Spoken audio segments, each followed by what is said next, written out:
반갑습니다. 반갑습니다. 우리 또 이렇게 이어서 3부 예배를 드리는데요. 정말 우리가 날마다 정말 하나님의 은혜로 풍성한 삶을 살았으면 좋겠습니다. 정말 우리 시간 찬양하며 나아갈 때에 우리 입술로 정말 온전히 고백하는 시간 되길 원합니다. 제가 먼저 기도하고 우리 3부 예배 시작하도록 하겠습니다. 살아계신 아버지 감사합니다. 아버지 오늘도 이렇게 우리 3부 예배로 불러주시고 또 3부 예배 우리가 드릴 수 있게 하심에 너무나 감사드립니다. 아버지 우리가 매주 이렇게 드려지는 이 예배이지만 우리가 정말 그냥 드리는 것이 아니라 정말 온전히 하나님께 우리 마음과 정성을 다해 예배 드릴 수 있는 시간 되게 도와주시옵소서. 감사드리며 살아계신 예수 그리스도 이름으로 기도드립니다. 아멘. 네, 우리 시간 우리 박수 치면서 우리 신나게 찬양하겠습니다.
예수는 우리를 깨끗게 하시는 주시니 그의 피 우리를 눈보다 더 희게 하셨네.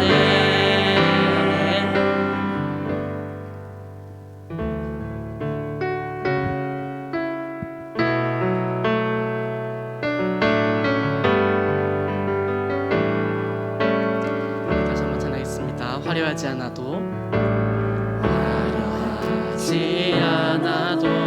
정결하게 사는 삶, 가진 것이 적어도 감사하며 사는 삶, 내게 주신 작은 힘 나눠주며 사는 삶, 이것이 나의 삶의 행복이라오.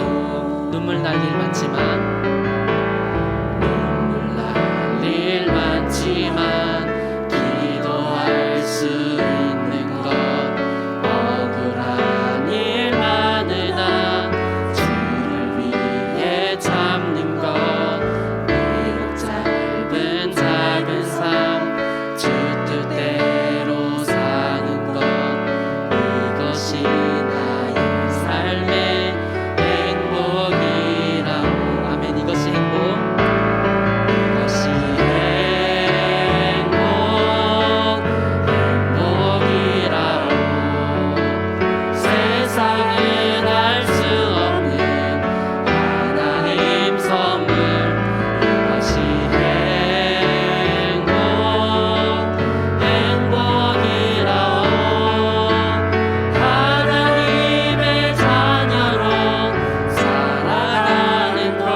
행복이라오. 이것이 행복이라오. 세상은 알 수 없는 하나님 선물. 이것이 행복이라오. 하나님의 자녀로 살아가는 것. 이것이 행복이라오. 아멘. 우리 시간 기도하셨으면 좋겠습니다. 우리가 이 시간 찬양했던 것처럼 하나님의 자녀로 살아가는 것이 행복이라고 우리가 입술로 고백했습니다. 화려하지 않지만 정결하게 살고 가진 것이 적어도 정말 감사하며 사는 삶이, 그것이 바로 하나님의 자녀로서 살아가는 삶이 아닐까요? 정말 기도하면서 정말 그 이 가사처럼 정말 우리가 이 삶을 살길 원한다고 기도하고, 또 예배와 또 말씀 전하시는 목사님에서 정말 그 귀를 기울이며 아멘으로 화답하는 그런 우리 성도님 될 수 있도록 우리 시간 기도하도록 하겠습니다. 기도하겠습니다. 살아계신 아버지 감사합니다. 지금도 이렇게 예배를 불러주시고 예배를 정말 드릴 수 있게 하시니 너무나 감사드립니다. 아버지, 이 시간 정말 찬양으로 우리가 입술로 고백했듯이 정말 하나님의 자녀로 살아가는 것, 그것이 우리의 행복이라고 우리가 입술로 고백했습니다. 화려하지 않고, 나의 삶이 화려하지 않고 정말 그 정결하게 살고 가진 것이 적어도 정말 하나님께서 주신 그 감사하며 사는 것, 정말 주님 그 행복으로 나아갈 수 있도록 들어주시옵소서. 또 특히나 우리 또 오늘 말씀 전하시는 목사님 가운데 있습니다. 정말 그 말씀 전하시도록 들어주시옵소서. 기도하겠습니다. 사랑이 많으신 하나님 아버지 감사합니다. 오늘 우리를 불러 하나님을 예배하는 복 주시고 또 이렇게 주일 3부 예배로 하나님 앞에 예배드리게 하시니 감사합니다. 하나님, 정말로 어렵고 힘든 상황이 계속되면서 그 현실에 압도되어 우리를 위해서 오신 예수님을 기뻐 맞을 수 있는 우리의 마음의 공간이 사라졌습니다. 하나님, 우리의 마음을 비우게 하시고 정말 우리를 위해서 오신 그 아기 예수님을 기쁨으로 맞아들일 수 있는 복을 허락하여 주옵소서. 하나님이 어려움 가운데 우리 교회를 지키시고 보호하여 주셔서 하나님 평안의 은혜를 허락하여 주시고 성도님들의 삶 가운데 함께하여 주셔서 정말 하나님이 함께하시고 인도하심의 복을 경험하며 살게 해 주옵소서. 하나님, 코로나19로 우리나라와 온 세계가 두려움과 공포와 낙심 가운데 있습니다. 하나님, 은혜 베풀어 주셔서 치료제와 백신이 속히 개발되게 하시고 우리에게 지혜를 주셔서 이 질병을 잘 이길 수 있는 은혜를 허락하여 주옵소서. 그리고 일상이 회복되게 하시고 하나님, 이 코로나 때문에 믿음이 연약해진 성도가 있다면 회복시켜 주셔서 다시 주의 성전을 바라보는 놀라운 은혜를 허락하여 주옵소서. 하나님, 우리 교회가 이제 내년을 준비합니다. 하나님, 생명 있는 교회답게 생명을 잉태하며 성장하며 자라는 우리 교회가 되게 해 주옵소서. 우리 장로님들, 우리 권사님들, 집사님들, 우리 모든 성도님들, 내가 하나님 앞에서 사랑받는 자, 기뻐하심을 입은 자, 은혜 입은 자라는 사실을 기억하게 하시고 성도답게 살아감으로 말미암아 우리 성도님들이 있는 곳에 주님의 은혜와 사랑과 기쁨과 평안이 넘치게 해 주옵소서. 이 시간 예배 가운데 우리 하나님이 함께 하시고 놀라운 은혜로 덧입혀 주실 줄 믿고 감사하며 사랑 많으신 예수님 이름으로 기도하옵나이다. 아멘. 오늘 우리에게 주신 하나님의 말씀은 역대상 10장 6절에서 14절 말씀입니다. 역대상 10장 오타입니다. 역대상 10장입니다.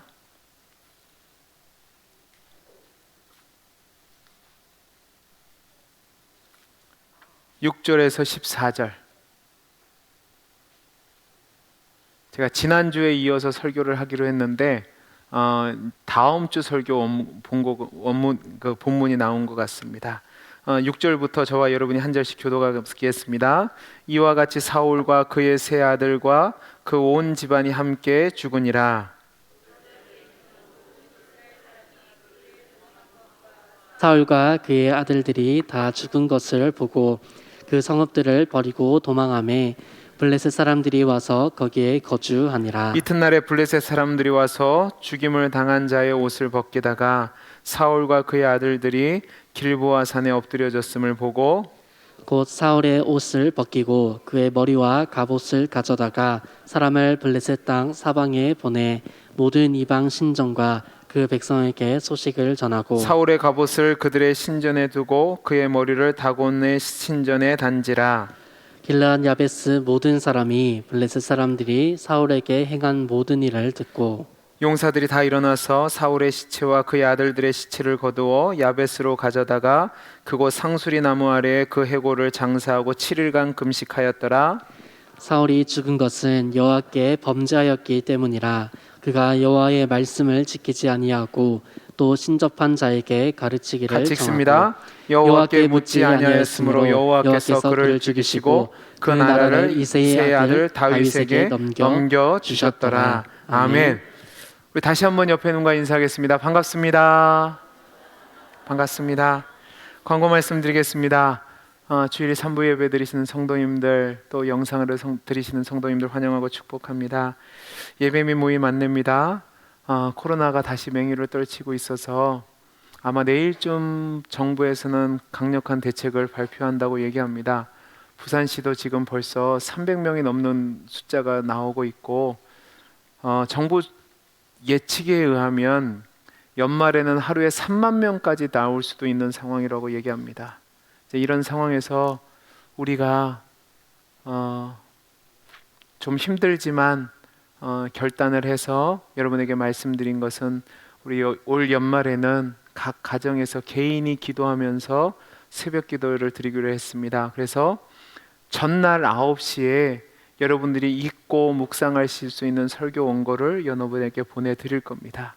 그것을 읽으시고 그 자리에서 기도하시고 또 개별적으로 교회에 오시는 것은 언제든지 가능합니다. 지금 제 생각은 오전 10시와 오후 4시에 차를 돌려서 개별적으로 오신 분들을 모실까 그런 생각도 있습니다. 그러니까 여러분이 형편이 되셔서 교회에 오시면 좋겠고 교회에 오시기 원하신 분은 교회에다 연락을 주십시오. 그럼 모시고 올라오겠습니다. 그래서 기도하시고 돌아가시면 되겠습니다. 그리고 오늘 예배 후에 정기재직회가 있고 권사 모임은 26일 중직자 모임으로 옮겨졌다고 말씀드리고 이 중직자 모임 때는 모든 중직자들은 다 참석하셔야 됩니다. 그 다음에 성탄절 발표회가 다음 주일 2부 예배 뒤에 있고 2부 예배 뒤에는 공동위회가 소집된다고 말씀을 드렸습니다. 그리고 성탄 축하 예배가 12월 25일 토요일 날 있는데 여러분 이때는 주님이 우리에게 주는 선물로 받고 함께 여러분이 준비한 선물을 나누기로 했습니다.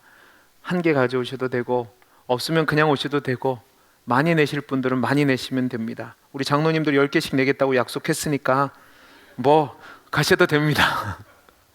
여러분들이 그렇게 해주시면 좋겠고 연말정산이 필요하신 분들은 사무실에 이야기해 주시고 마지막까지 성경 읽는 일과 기도하는 일에 힘쓰시는 우리 성도님들이 되기를 바랍니다. 자, 이제 말씀을 듣도록 하겠습니다. 우리 잠깐 다시 기도하죠. 하나님 아버지, 말씀 듣기를 원합니다. 말씀 가운데 함께 하시고 하나님이 예비하신 풍성한 은혜를 허락하여 주옵소서. 은혜 주실 줄 믿고 감사하며 사랑 많으신 예수님 이름으로 기도하옵나이다. 아멘. 자, 오늘은 열왕기하를 마치고 우리가 지난주에 역대상을 들어가는데 역대상 두 번째입니다. 역대상은 제가 아주 특별한 목표를 가지고 있다고 말씀을 드렸습니다. 여러분 지난주 설교를 잠깐 기억해 보죠. 역대상에는 아주 특이한 점이 몇 부분 기록이 되고 있는데 첫째는 무엇이냐면 족보가 아담까지 올라간다고 말씀을 드렸습니다. 그런데 그 아담까지 올라가는 족보도 선택적인 족보라고 말씀을 드리면서 그 선택의 족보가 왜 그렇게 기록되는지를 말씀을 드리는 가운데 제가 하나님의 주권 속에서 회복된 선민을 위한 약속을 주시기 위해서라고 제가 말씀을 드렸습니다. 두 번째로 역대상의 특징은 무엇이냐면 분명히 솔로몬 사후에 남왕조 유다와 북왕조 이스라엘의 역사가 있는데 열왕기 상하는 이 모든 왕들의 이야기를 기록되었다면 역대상은 북왕조 이스라엘 역사는 빼먹었다고 말씀을 드렸습니다. 왜 그렇죠? 왜냐하면 이 역대상은 포로기 말기나 귀환 후에 돌아온 이스라엘 백성을 위한 서신이기 때문에 그들이 어떻게 공동체를 회복하고 그들의 신앙을 세우고 성전 중심의 삶을 살아갈 것인지를 고민하고 격려하기 위해서 기록된 것이기 때문에 북왕조 이스라엘은 712년에 아수르에게 멸망당하면서 완전히 흩어져서 흔적도 남아있지 않았습니다. 그러니까 그들이 중요한 게 아니라 586년에 망해서 포로 생활하다 돌아온 남왕조 유다의 사람들에게 관심이 있었기 때문에 남왕조 유다의 역사만 기록했다고 말씀을 드렸습니다. 또 하나 중요한 것은 무엇이냐면 열왕기 역대기의 그 왕들의 역사를 보면 개인적인 일이나 실수한 부분에 대해서는 제가 잘 기록하지 않았다고 말씀을 드렸습니다. 왜냐하면 결국 이것을 통해서 다윗의 왕조의 정체성을 부여하고 오실 다윗의 왕조의 그 메시아를 소망해야 됐기 때문에 그 역사의 흐름 속에서 개인적인 실수나 이야기들은 제외시켜 버린 거죠. 그러면서 제가 무엇을 이야기했냐면 여러분들이 반드시 기억하셔야 될 게 있다고 얘기했는데 하나님의 주권이라는 겁니다. 여기까지 제가 지난주에 말씀을 드렸고 이제 오늘 말씀을 통해서 하나님이 역사의 주관자로 주권을 가지고 계신다는 것이 어떻게 나타났는지를 한번 이야기를 보죠. 여러분 먼저 역대상을 가만히 보면 제가 제일 처음에 어떤 부분이 나온다고 말씀드렸죠? 족보가 나온다고 말씀드렸습니다. 기억나시죠? 여러분 역대상에 나온 족보를 보고 여러분은 어떤 생각을 가지셨어요? 솔직하게 저는요 덮고 싶다. 이게 나랑 무슨 상관이라고 이 족보를 내가 시간을 낭비하면서 읽어야 되나 그 생각을 가졌습니다. 제가 무슨 생각을 했냐면 이러니까 성경을 안 읽지 제가 그런 생각을 가졌습니다. 제가 만약에 책을 만드는 사람이라면 이 부분을 안 넣었을 것 같아요. 책이 재밌어야 될 거 아니에요. 의미 없는 내용을 집어넣어서 왜 이걸 놨을까 저는 그 생각을 했습니다. 그런데요 여러분 이 족보를 보면 우리가 의문을 가져야 되는 게 있는데 뭐냐 하면 선택입니다. 왜 수많은 열방이 흩어지는 가운데 아브라함이 약속의 자손으로 선택이 되죠? 그리고 왜 그 아브라함의 아들 중에서 이스마엘이 아니라 이삭이죠? 왜 에서가 아니고 야곱이고 르우벤이 아니라 유다죠? 왜 사울이 아니고 다윗이죠? 여러분 뭐라고 대답하시겠습니까? 그 대답은 바로 하나님입니다.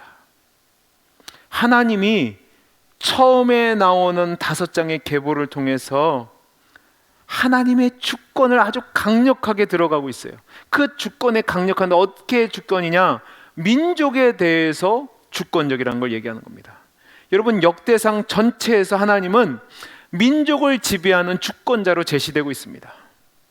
여러분 이 고백이 얼마나 중요하냐면 제가 말씀드렸듯이 지금 이 편지를 받는 사람들은 바벨론 포로 시대의 말기에 있거나 돌아온 지 얼마 안 됐던 사람들이에요. 그래서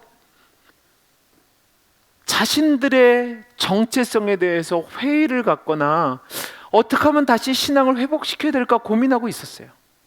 그 가운데 하나님이 민족에 대해서 주권을 행사하신다.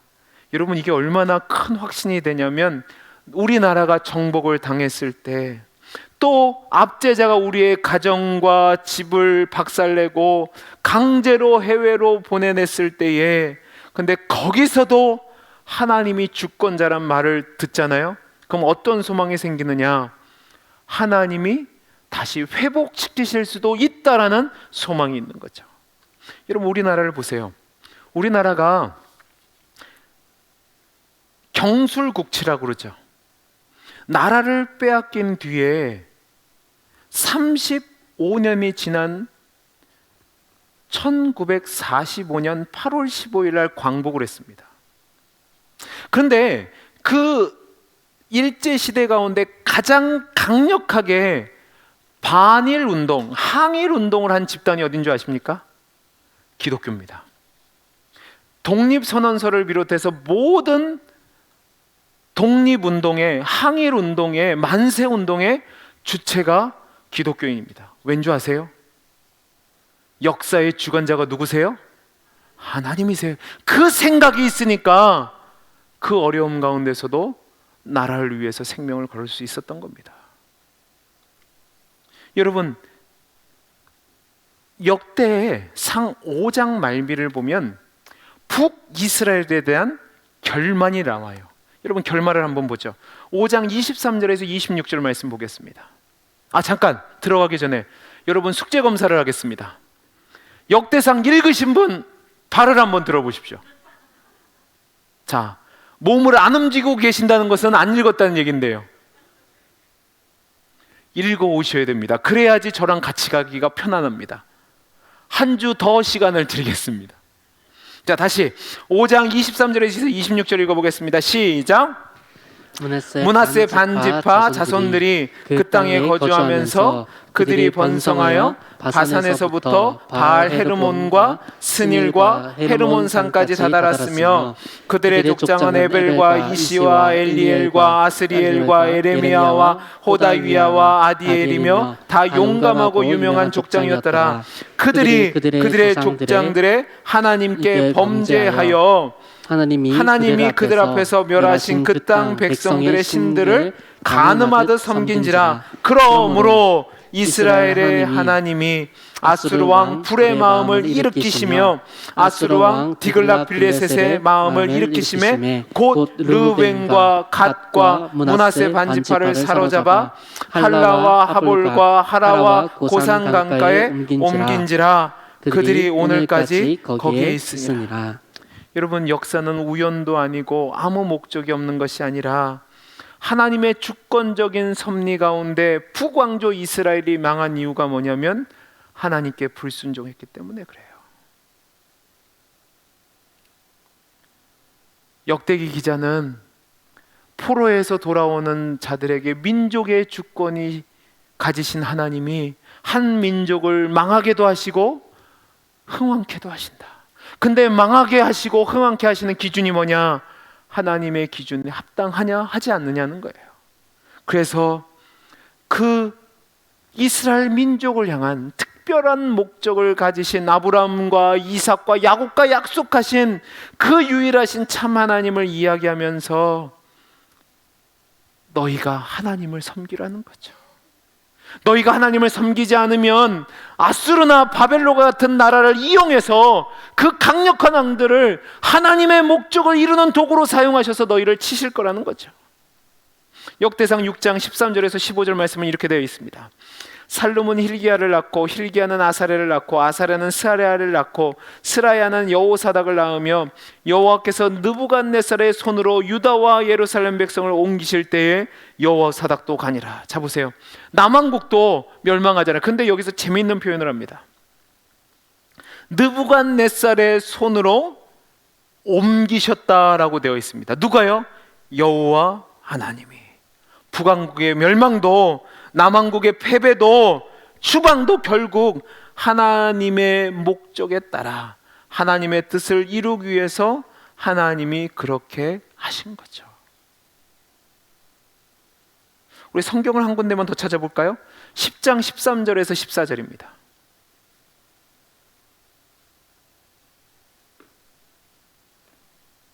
오늘 우리가 읽은 말씀이에요. 우리 같이 한번 읽어보겠습니다. 시작. 사울이 죽은 것은 여호와께 뭐요? 범죄하였기 때문이라. 그가 여호와의 말씀을 지키지 아니하고 또 신접한 자에게 가르치기를 청하고 여호와께 묻지 아니하였으므로 여호와께서 그를 죽이시고 그 나라를 이새의 아들 다윗에게 넘겨주셨더라. 잘 보세요. 북왕국과 남왕국을 멸망시킨 이유가 하나님의 일시적인 기분이 아니라 백성이 하나님 앞에 신실하지 못해서 그래요. 한 개인의 왕조도 그러신다고요.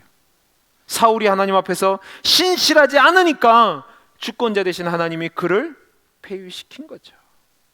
그런데요, 다윗은 다릅니다. 11장 6절에서 9절을 보시기 바랍니다.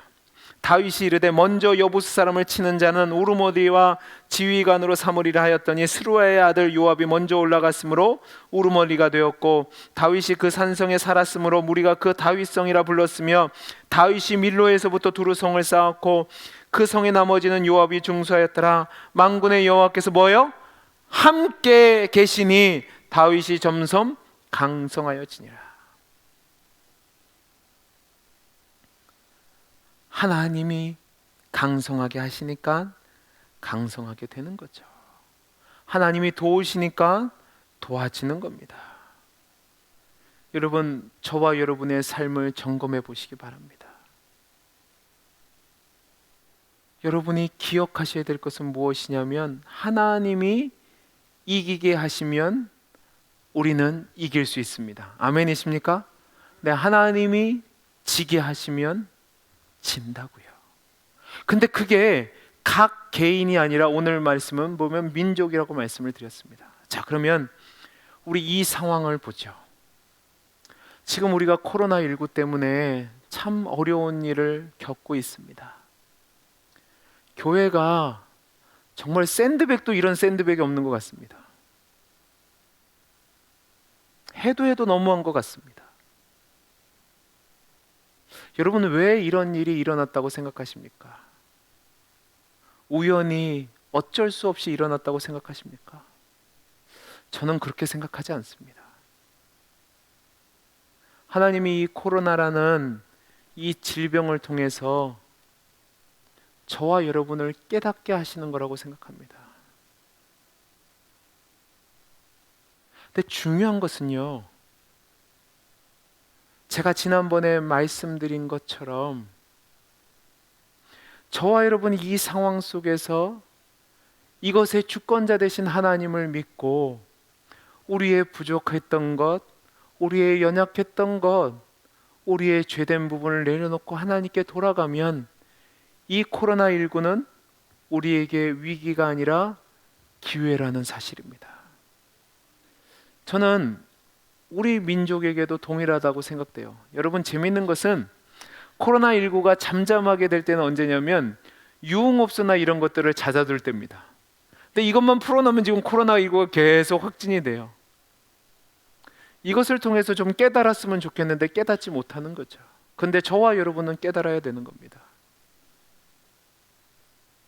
이걸 가지고 또 믿지 않는 사람한테 가서 우리 목사님이 하나님이 심판이래 이렇게 얘기하시면 큰일 납니다.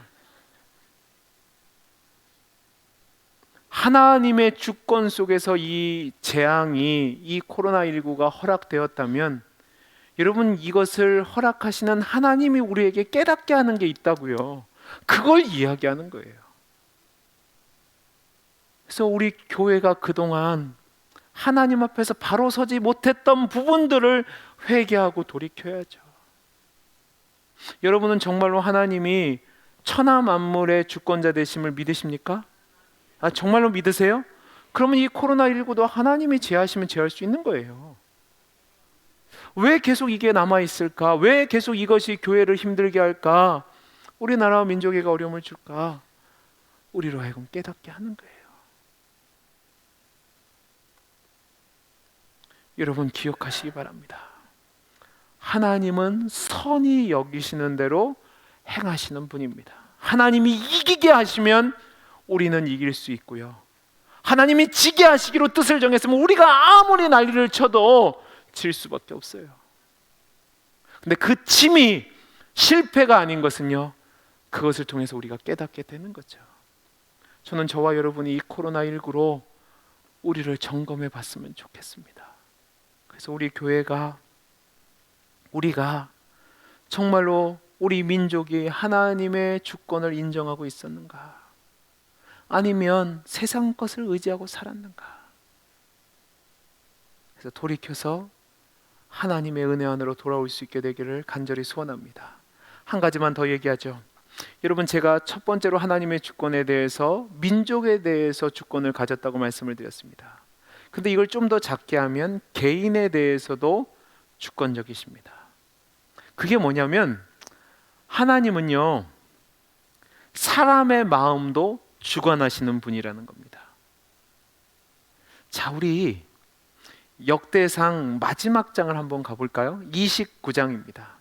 13절에서 19절 말씀을 같이 한번 읽어보겠습니다. 좀 길지만 같이 한번 읽어보죠. 우리 하나님이여, 이제 우리가 주께 감사하며 주의 영화로운 이름을 찬양하나이다. 14절 말씀 읽어주세요. 나와 내 백성이 무엇이기에 이처럼 즐거운 마음으로 드릴 힘이 있었나이까. 모든 것이 주께로 말미암았사오니 우리가 주의 손에서 받은 것으로 주께 드렸을 뿐이니이다. 우리는 우리 조상들과 같이 주님 앞에서 이방 나그네와 거류민들이라. 세상에 있는 날이 그림자 같아서 희망이 없나이다. 우리 하나님 여호와여, 우리가 주의 거룩한 이름을 위하여 성전을 건축하려고 미리 저축한 이 모든 물건이 다 주의 손에서 왔사오니 다 주의 것이니이다. 나의 하나님이여, 주께서 마음을 감찰하시고 정직을 기뻐하시는 줄 내가 알았나이다. 내가 정직한 마음으로 이 모든 것을 즐거이 드렸사오며 이제 내가 또 여기 있는 주의 백성이 주께 자원하여 드리는 것을 보오니 심히 기쁘도소이다. 우리 조상들 아브라함과 이삭과 이스라엘의 하나님 여호와여, 주께서 이것을 주의 백성의 심중에 영원히 두어 생각하게 하시고 그의 마음을 준비하여 주께로 돌아오게 하시오며. 19절이요. 또 내 아들 솔로몬에게 정성된 마음을 주사 주의 계명과 권명과 율례를 지켜 이 모든 일을 행하게 하시고 내가 위하여 준비한 것으로 성전을 건축하게 하옵소서 하였더라. 여러분, 이 기도는 다윗이 성전 건축하는 가운데 하나님께 헌물을 드릴 때 드린 기도입니다. 근데 여러분, 18절과 19절을 다시 한번 보세요. 잘 보세요. 우리 조상들 아브라함과 이삭과 이스라엘의 하나님 여호와여, 주께서 이것을 주의 백성의 심중에 영원히 두어 생각하게 하시고 그 마음을 준비하여 주께로 돌아오게 하시며 솔로몬에게 정성된 마음을 주사 주의 계명과 권면과 율례를 지켜 이 모든 일을 행하게 하시고 라고 되어 있습니다. 이 얘기가 뭐냐면 우리 개개인의 동기와 욕구의 자리도 하나님 손안에 있다는 거죠. 종종 사람들은 하나님의 이 주권 교리를 대할 때에 우리가 살아가면서 당하는 비극과 불의한 일에 대해서 왜라는 질문을 합니다. 왜 하나님이 주권자라면 살인자와 테러리스트를 세상에 그냥 두시고, 왜 의인이 고난당하는 것을 그냥 지켜보시고, 왜 고난이 그토록 심하게 하시고, 어떤 사람들은 은혜를 받고 어떤 사람들은 그러지 못합니까? 이런 질문을 합니다. 제가 얼마 전에 한 집사님과 대화하는 가운데 그 집사님이 이러시더라고요. 목사님, 왜 하나님은 그런 일을 허락하실까요? 착하게 살고 의롭게 살고 바르게 사는 사람은 어려운 일을 당하고 악한 사람들은 오히려 득세하고 평안하고 잘 먹고 잘 살고, 하나님 이게 무슨 뜻일까요? 질문을 하시더라고요. 근데요, 이 부분에 대한 저와 여러분은 명확한 답을 갖고 있습니다. 근데 믿지 않는 사람들은 이렇게 얘기합니다. 어떤 사람들은 나쁜 일이 일어났을 때 먼저 자신을 반성해봐요. 나한테 문제가 없었는가? 그리고 나한테 없으면 다른 사람들에게 책임을 떠맡기는 역할을 합니다. 그리고 정신분석학자들, 특별히 융이나 프로이드를 연구하는 사람들은 뭐라고 얘기하냐면 어린 시절에서 그 원인을 찾기도 합니다. 그런데요, 전혀 성경은 그렇게 이야기하지 않습니다. 여러분, 이 악한 세상에도 그 악이 관영한 가운데서도 우리 하나님이 선하다는 것을 어떻게 우리가 알 수 있을까? 여러분 잘 보시기 바랍니다. 아들을 내어주신 그 십자가를 묵상하면 됩니다. 왠지 아세요? 십자가로 끝나는 것이 아니라 그 뒤에 뭐가 있죠? 부활이 있어요. 그 부활을 통해서 목적을 성취하시고 그 목적이 선하고 결국은 선하게 이끄시는 하나님을 우리는 믿습니다. 아멘이십니까? 자, 그러면 이게 왜 중요하냐면 저와 여러분이 개인적으로 어려운 일을 만났어요. 힘든 일을 겪게 됐어요. 내가 원치 않는 이상한 일들을 당하게 됐어요. 이 가운데 우리는 우리의 삶의 주관자 되신 하나님이 결국 그것에서 멈추는 것이 아니라 그것을 선으로 이끌어 가실 것이라는 것을 믿는 겁니다. 이거는 아멘을 하셔야 되는데요. 아멘이십니까? 그 하나님을 믿을 때 우리가 그 어려움 속에서도 낙심하지 않고 소망 중에 인내하며 성도답게 살아가는 거죠. 잘 보세요. 포로로 잡혀갔던 이스라엘 백성들이 다시 예루살렘으로 돌아왔을 때 여러분 그 폐허가 된 땅을 보고 뭐라고 생각했겠습니까? 하나님 왜 우리에게 이런 일이란 생각하지 않았을까요? 바벨론이 우리보다 훨씬 더 악한데요, 왜 우리가 이 모양 이 꼴입니까? 하지 않았을까요? 근데 그때 하나님이 뭐라고 얘기하시면 이 역대 상의 이야기를 통해서 개인의 인생도 결국은 하나님이 택한 자는 반드시 선한 길로 이끌어 가신다는 거죠. 여러분, 다윗이 그 역대상 마지막에 그 하나님 앞에 예물 드릴 때 우리는 거기서만 포커스를 맞추는데 아니에요. 다윗이 왕이 되기까지 과정을 보시라고요. 얼마나 힘들었어요. 얼마나 고통스러웠어요. 얼마나 괴로웠어요. 근데 잘 보시기 바랍니다. 그 고통스럽게 했던 사울은 하나님이 폐위시키니까 어떻게 됩니까? 패하게 됩니다. 그러나 다윗은 그 고통을 겪었지만 하나님이 이기게 하시니까 결국은 이기게 하시고 뜻을 이루게 하시는 도구가 되는 거죠. 하나님이 행하시는 것을 멈출 수 있는 존재는 없습니다. 하나님의 성품을 훼손하거나 하나님을 능가하는 지식을 가진 존재가 없다는 말입니다. 그 얘기는 뭔지 아세요? 하나님의 뜻을 바꿀 존재가 없다는 겁니다. 여러분, 이것을 여러분 삶에 적용해 보면 하나님이 여러분을 사랑하는 걸 믿으십니까? 빨리 대답해 보세요. 믿으십니까? 그러면 잘 보세요. 하나님이 사랑하는 자에게 좋은 것을 주겠습니까? 나쁜 것을 주겠습니까? 대답은 잘하세요.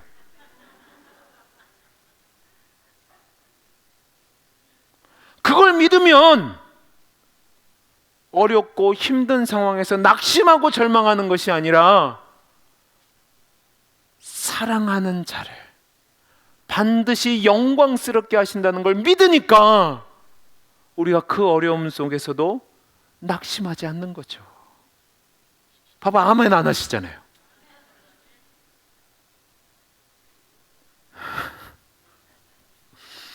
여러분, 우리는 하나님의 주권을 믿어야 합니다.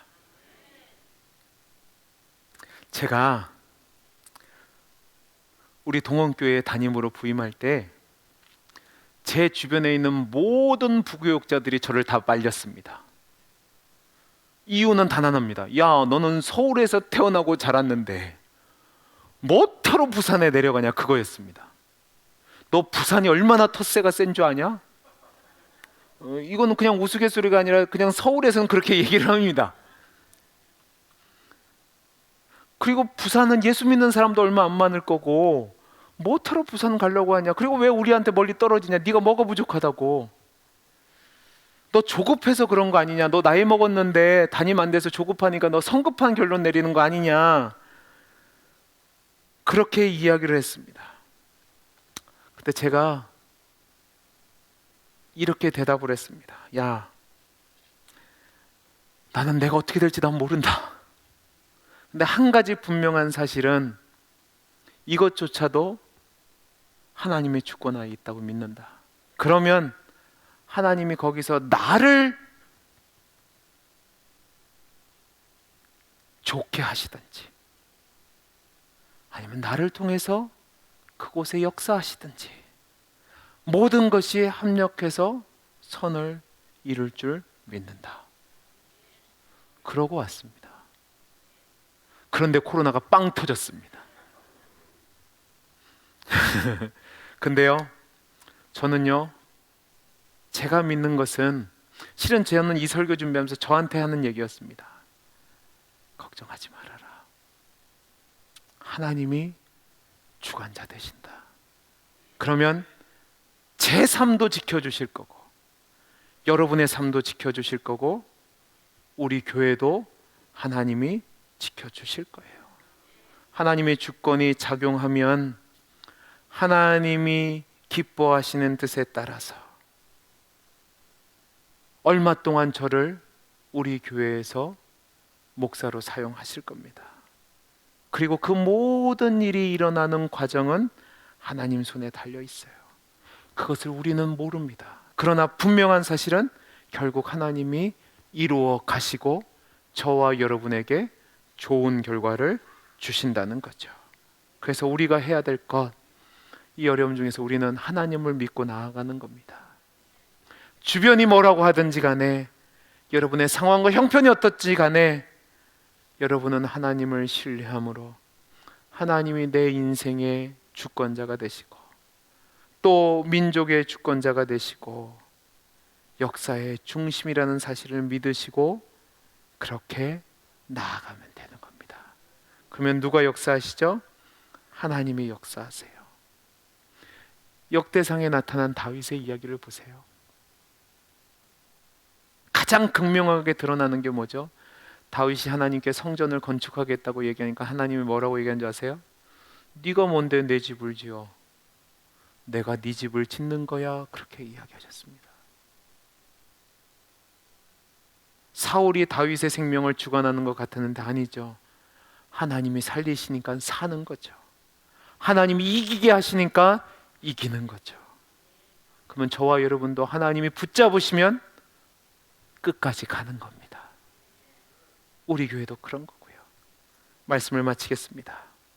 사랑하는 성도 여러분, 여러분의 삶의 형편을 한번 돌아보시기 바랍니다. 이해되지 않는 상황, 낙심되는 그 상황, 왜 이럴까 의문되는 그 상황 속에서 역대기 기자는 이스라엘 백성에게 이야기했던 얘기를 우리에게 동일하게 얘기합니다. 하나님이 역사의 주관자 되신다. 하나님이 이 민족의 주인이 되시고 우리 동원교회의 주인이 되시고 여러분 개개인의 주인이 되십니다. 근데 그 주인 되신 하나님은 반드시 하나님의 선한 목적에 따라서 이 나라와 이 민족을, 우리 교회를, 저와 여러분의 인생을 끌고 가실 겁니다. 그 하나님을 향한 믿음이 있으면 우리는 낙심하지 않습니다. 세상이 여러분을 뭐라고 해도 어깨를 피십시오. 하나님이 여러분을 사랑하십니다. 그리고 여러분을 통해서 하나님의 뜻을 이루실 겁니다. 우리 예수님을 늘 기억하세요. 예수님은 죽기까지 낮아지셨어요. 그게 하나님의 뜻이셨다고요. 근데 거기서 끝났나요? 아니죠. 그를 지극히 높여 모든 이름 위에 뛰어난 이름을 주사 모든 만물이 그 이름 앞에 무릎 꿇게 하셨다고요. 그 주님을 생각하면 그 주님이 부활의 첫 열매, 우리가 그렇게 될 거라고요. 그 사실을 기억하시고 믿음 가운데 살아가시는 저와 여러분이 되기를 간절히 소원합니다.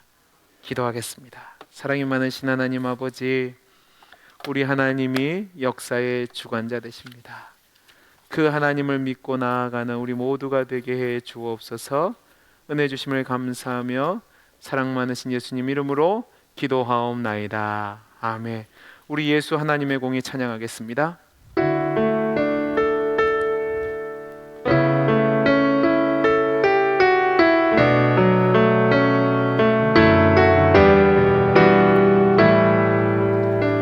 예수 하나님의 공의, 예수 하나님의 공의,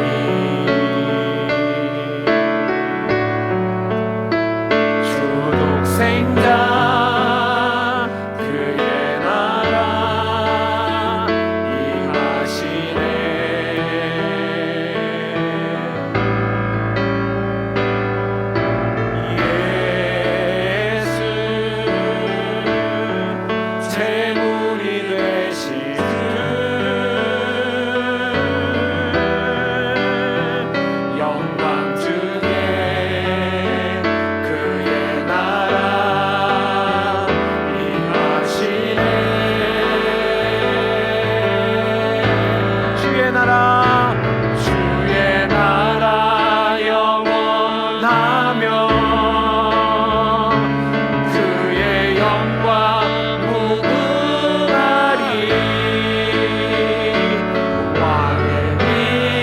영광과 능력이 이제 임하였으니 주의 주권과 주의 통치와 주의 나라 힘과 권세 임하네. 예수 하나님의 공의, 예수 하나님의 사랑, 예수 하나님의 사랑,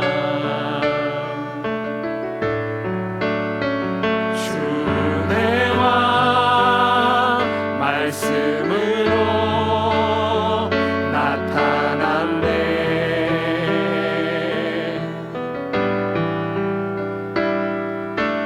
예수 거룩한 하나님, 영광 중에 그의 나라 임하시네.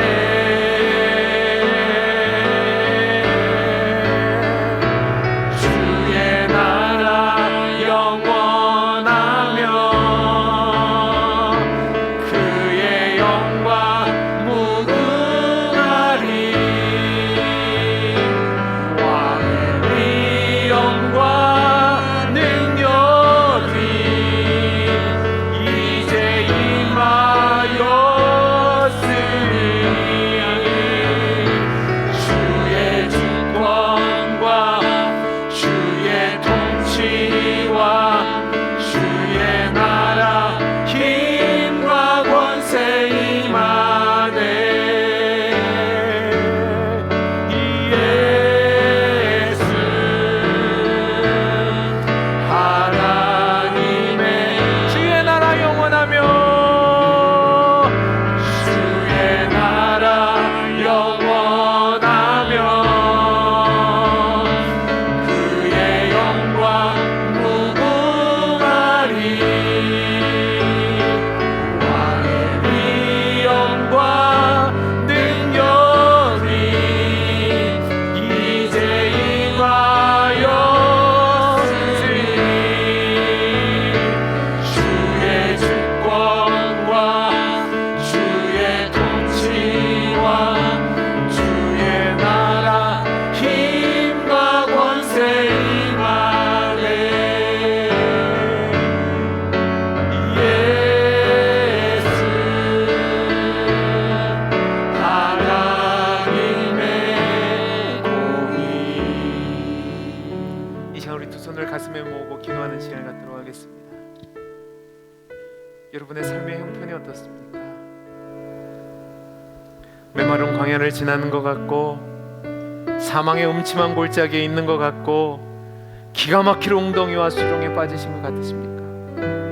왜 하나님이 나에게 이런 일들을 허락하셨나? 왜 이런 일이 일어나고 있는가 의문이라며 질문이 여러분에게 있습니다. 역사의 주관자는 하나님이십니다. 그 하나님의 선하신 계획 가운데 이 역사는 진행되고 있고 우리의 개인의 삶도 진행됩니다. 그 하나님이 여러분을 포기하지 않으십니다. 그 하나님이 여러분을 사랑하시고 좋아하시고 기뻐하십니다. 그래서 결국은 여러분을 통해서 우리 예수님의 십자가 위에 부활을 주신 것처럼 여러분의 삶을 영화롭게 하실 겁니다. 그 하나님을 믿으시고, 하나님, 이 어려움의 상황, 이 곤란함의 상황 낙심하지 않고 하나님 마음에 합한 자가 되어서 나를 통해서 역사하시는 그 하나님을 보게 해 주옵소서. 이 시간 말씀을 붙잡고 여러분의 삶을 하나님께 하려며 기도하는 시간 갖도록 하겠습니다. 기도하겠습니다.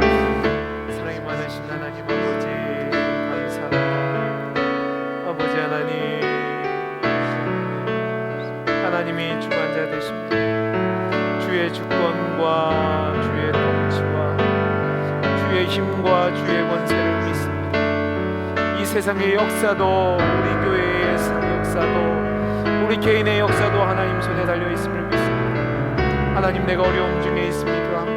내가 환난 중에 있습니다. 내가 공부한 중에 있습니다. 그래도 그것조차도 하나님이 허락하신 것을 믿고 행여로 내가 부족한 것이 있다면 돌이키게 하시고 하나님이 나를 반드시 선하게 만드신다는 그 확신 가운데 믿음으로 살아가는 복을 허락하여 주옵소서. 이제는 우리 주 예수 그리스도의 은혜와 하나님 아버지의 크신 사랑과 성령 하나님의 감화 감동하심이 하나님의 주권과 통치와 힘과 권세를 믿으며 하나님이 이 나라의 민족의 전 세계 열방에 우리 교회에 내 자신의 주관자이심을 고백하며 나를 통해서 하나님의 선하신 뜻과 영광을 드러내실 것을 기대하며 힘들고 어려워도 믿음 가운데 하나님의 백성으로 살기로 다짐하는 사랑하는 주의 백성들 머리 위에 이제부터 영원토록 함께 있을지어다. 아멘.